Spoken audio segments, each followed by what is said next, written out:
오늘 본문에는 여호와를 찬양하라라고 하는 말이 계속해서 반복적으로 등장합니다.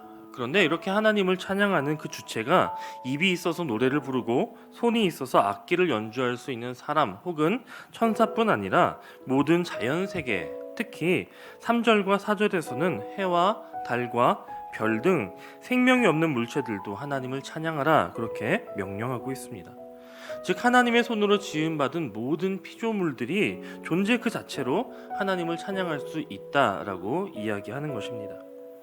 세상에 존재하는 모든 것들은 다 존재하는 그 의미가 있습니다. 하다못해 길가에 있는 작은 돌멩이조차도 그 돌멩이가 그 자리에 놓여 있는 이유가 있고 또 의미가 있고 쓸모가 있는 것입니다. 왜냐하면 이 땅의 모든 것이 하나님의 크신 손 아래 있기 때문입니다. 그 어느 것 하나도 하나님의 계획 아래 있지 않은 존재는 없습니다. 하나님이 온 세상 만물을 창조하시고 또 창조하신 그것들을 하나님의 뜻하신 곳에 두시고 그렇게 그곳에 두신 모든 것들을 통해서 하나님께서 일하시며 그로써 홀로 영광 받으시는 것, 그것이 바로 하나님의 창조 섭리입니다. 그리고 각각의 피조물들은 그 섭리에 따라 하나님의 뜻하신 대로 존재하는 것, 그리고 그 자리에서 그 역할을 다하는 것, 그것이 바로 하나님을 찬양하는 것입니다. 이를테면 해는 하나님이 지으신 원래의 목적대로 뜨겁게 만물을 비추는 것이 하나님을 찬양하는 것입니다. 우박은 하늘에서 목적대로 이 땅에 힘차게 내려 떨어지는 것이 하나님을 찬양하는 것입니다. 광풍 역시 그 이름대로 무섭고 세찬 바람이 되어서 세상에 부는 것, 그것으로 하나님을 찬양합니다. 하늘의 물, 곧 비구름, 이 땅에 비를 내리는 것이 그들의 존재로 하나님의 뜻을 따르고 하나님을 찬양하는 것이 되는 것입니다.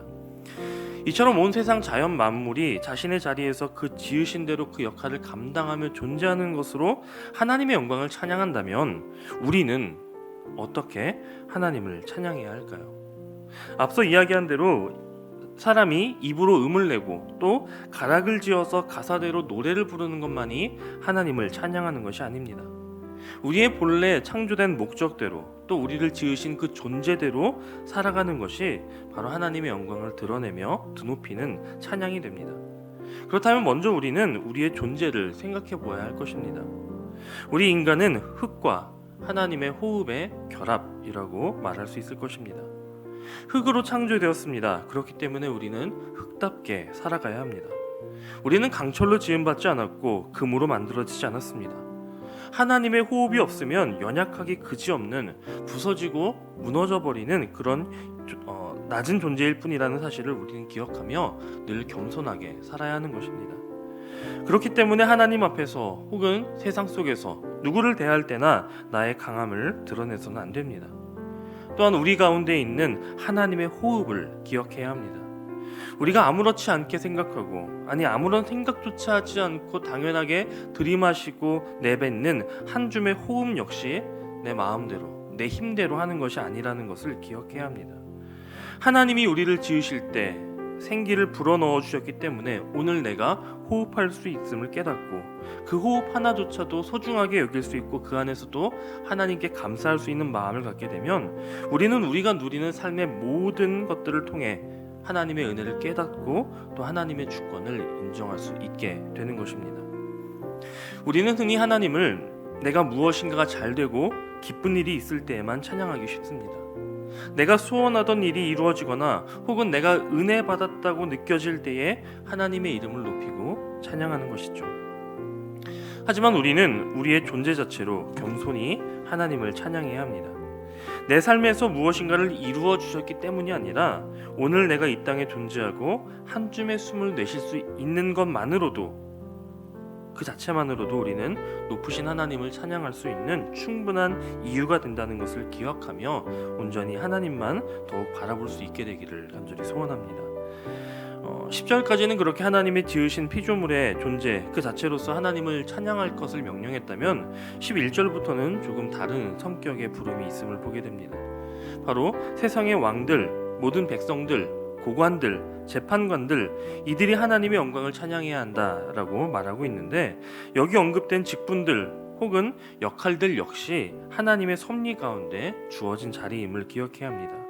그렇기 때문에 그 주어진 자리 하나님이 세워주신 그 자리에서 그 직분에 맞게 행동하고 살아가는 것, 그것이 하나님을 찬양하는 것입니다.